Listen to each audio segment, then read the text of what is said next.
Video सठी informative. अस्सलामु अलैकुम वरहमतुल्लाहि वबरकातुहू। उम्मीद छम जे तुम सारी बसीत सलामत। अल्लाह ताला थैन तोह ते पन्निस हिफ्ज़ अमानस मज जायकाज कश्मीरी किचनस मज बनावो आज थैन तो बे गेव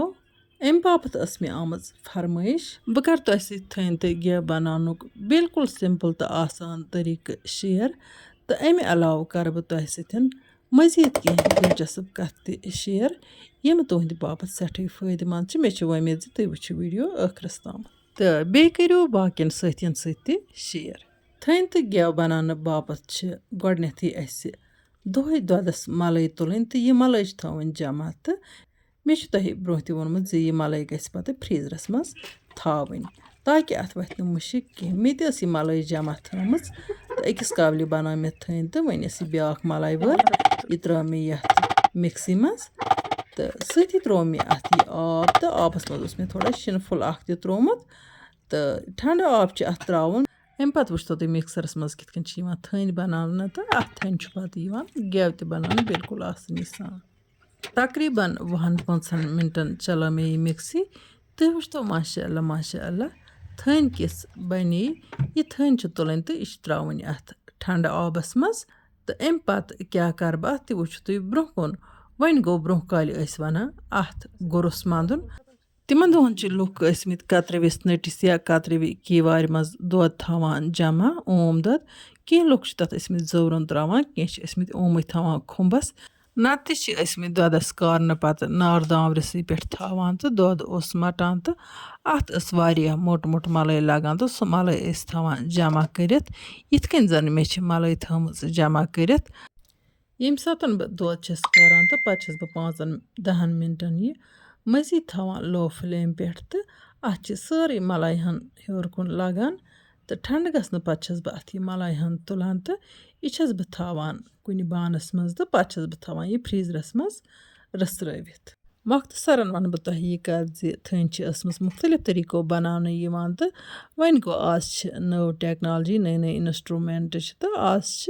यह थैन बनावन बिल्कुल आसान तो बे थैन बनानस कम टाइम लगान चूँकि आजकल तेलस मज वारिया मिलावट आसान तो तेल के बजाय हको यह थैन करित इस्तेमाल युस जन गरस मज बनावान पन्ने अथ प्योर तो अत कह मिलावट या प्रिजर्वेटिव आसान वन वो तुम यह थैन कित बनाव बह दगुल तो दगुल बनाने पत कड़ बह अत छकन 2-4 खुल आबस मज तो पूर पटन करन बह बे ओपन तो पत वट बह अत बे दगल ही ब्रोह काल शौक सान गुरस मंदान तो पत गम गामस अमुक गुरस बगरावान थैन पानस इस्तेमाल करान दपान यह गुरस तसीर किन शोहल आसान तो अम मख सेहत बापत सठी मुफीद आसान बे अमिक वारिया फायदे यपर किन कड़ मे थैन 5-6 छक तो अम पत वो बन मे अत बे 2 दगल तो अकिस दगलस क्या रलाव बह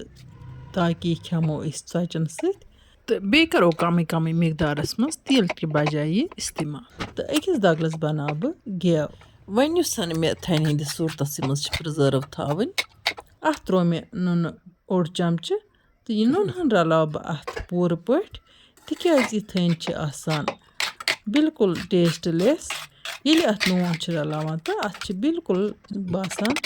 यह बाजर थैन तो अत तुथु टेस्ट यवान यह थैन हन थ मे ये वार मज भरित तो अम पत वो तुम बह कित बनाव दमिस थैन दगलस गेव युस जन मे कावलि मज थोमुत अकित कुन फिलहाल थवन यह थैन वर ठंड हन दिथ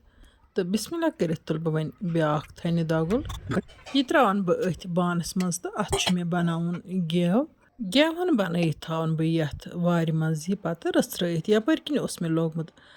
ताय मज आब हन तो आब ग्रकान तो अत मज थो मे यह बान वो युस अत अंद थैन हन लारेमज यह गई अत मज मेल्ट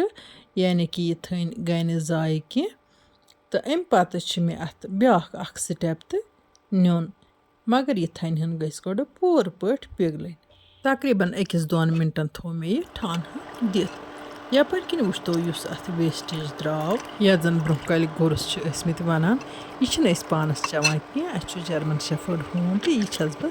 तमसी त्रावान तो सह चवान यपर किन वुचतो तुम यह थन हन क्या आई कारन तो अत क्या बनो गेव वन गो युस अथ यह मल मज यानी कि थोड़ा सा दोद हूँ तल तो यह अत पूर पठ नबर कड़न तो यह ग बिल्कुल साफ शफाफ गेव बन यपर किन लज मे ब्या तो इंडक्शन कुकरस पे तो यह कर मे साफ अत मज त्रान बह वन कर्म थन हन यानी कि यह गेव तो गड त्रो मे पे तो थोड़ा सा अगर अत यह दोद हूँ थोड़ा सा चामन रल तो यह ग थोड़ा लिदर तो अम पे छान कड़न तो छान कड़ित अत यह सोरे नबर नीरान तो गेव बिल्कुल साफ शफाफ रोजान फिलहाल ग गेव ठंड तो यीस कालस त्रो मे अमुक तल तल अत यह गेव